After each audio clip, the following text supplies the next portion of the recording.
let's start off with some awkwardness. All right. I've been waiting a long time to say this, and I'm just gonna say it because I can. I honestly didn't think I'd make it. I'm really sick of crying, but I'm sorry, I've been really emotional the last couple of days, but the truth is I've been in Teen Challenge before, and the first time was just like, kind of like, as one of my recovery coaches had put it, and I actually like to put it this way too, scrubbing of the first layer. So some of us need it, evidently. So I moved up here from Tulsa, Oklahoma. I'm actually from there, born and raised, and in 2016, I moved in with my aunt and uncle. They were very gracious and helped me a lot financially. They were trying to get me back on my feet. I was in a rough spot. I didn't really have anywhere else to go. I was in and out of jail. I was drinking all day long, all the time, and running dead-end jobs, just miserable, you know. And so this was like an opportunity for me to change my life. And it started to, but I went to outpatient treatment, and I'd never been in treatment before. I'd always been like told I needed treatment, but I was like, I'm working and I can hold a job down, and I figured if I can drink and hold a job down, I'm fine, you know? But the more I started realizing that it really affected my life, more than I was willing to admit, the more I started be willing to try to get help. So started outpatient, it was still drinking off and on. I was on the verge of getting kicked out of my aunt and uncle's house, and so finally they were like, well, let's try Teen Challenge. And so I did, and I went to the city, or I was in the cities, because that's where we lived, by nearest. And Rochester hadn't opened up yet, so I started out there, and things were going okay, I thought. But I realize now that a lot of that stuff I was doing was like out of pride, out of trying to look good.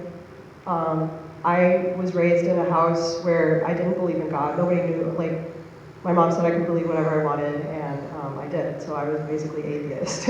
So I didn't understand God, and then one day when I was like 21, I started believing in God, but I didn't know there was a relationship thing. And so once I came to Teen Challenge and realized that there was a real relationship that happens, and my faith in God just like grew exponentially. I can't thank this place enough for all the people that, I don't even really say this jokingly, like I mean it, like for all the people that put up with me and the nonsense I put them through.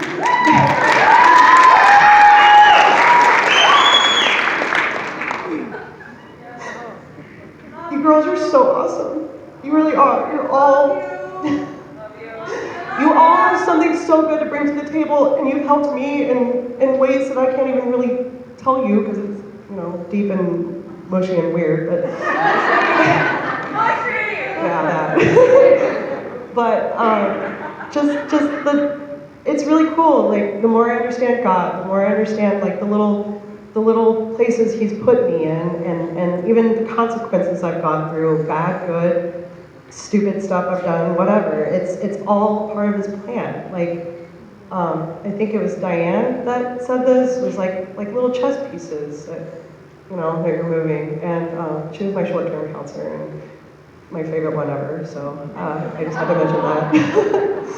So, but the staff, the clients, the RCs, the mental health, I mean, like, for all you people who don't understand Teen Challenge, how awesome it is, we are in the pivotal moment of our lives of getting help, coming to Jesus, knowing how amazing God is, and just, oh, it's so great. I just, sometimes I can't believe like how awesome God is, you know. And, yeah, so I'm really glad I got this opportunity to actually go through the program twice. That's a very big blessing. Tom is a very amazing man for helping me do that. And as he mentioned today, not everyone gets to do that.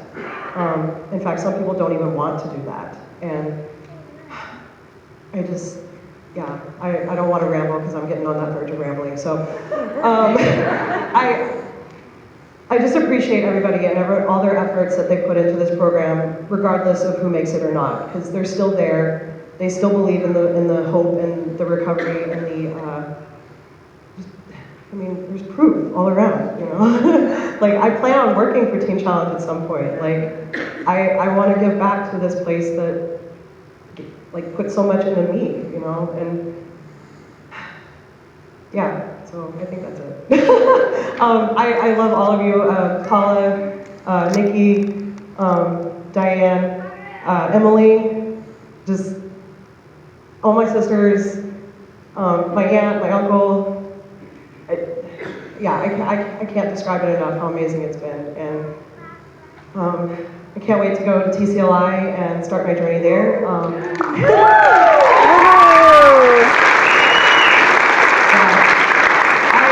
hope to actually follow my dream, like to be working in like media and photography and videography and stuff like that, so I can like do something creative and yet like do my own thing at the same time. So anyway, that's kind of what I like to do. So, but I'm going to introduce Melody, who was my former chaplain before Paula was, and yeah. So I'll just go ahead and Melody.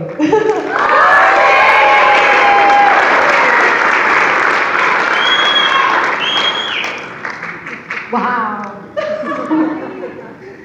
First off, Lorena, I couldn't be more proud of you. This has been a long haul. Since we started Rochester Teen Challenge, Lorena's been part of the program.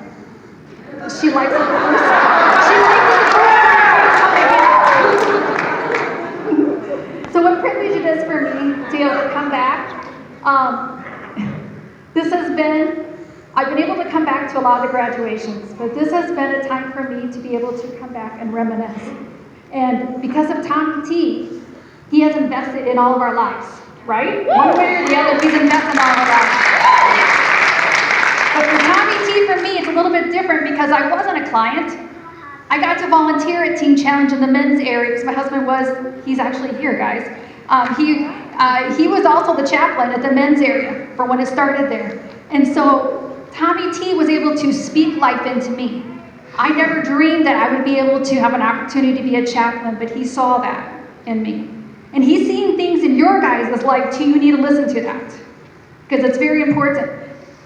So being that I'm back, and with you, Deb, as well, I began to see a different side of Lorena than when you first came into Teen Challenge. I didn't have you when you first came in that first thing. It's a good thing I wasn't part of it at that time. Paula did, because this is what I remember. I remember when you were very arrogant. You had a part about you that you knew everything, or you thought you did. Everything was full about, you just said this, but I'm just repeating. Full of yourself, a person who knew how to do everything. You explained it the way you thought you were supposed to do it. But she also had a, I got this attitude.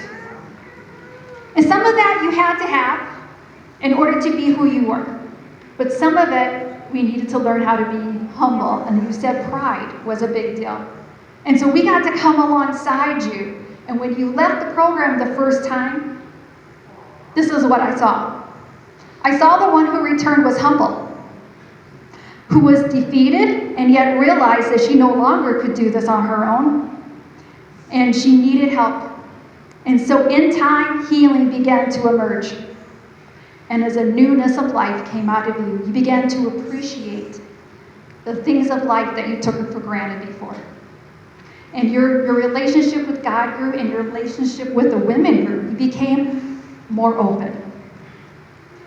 Lorena, you're full of life. Your sense of humor is one everyone that knows you will soon discover.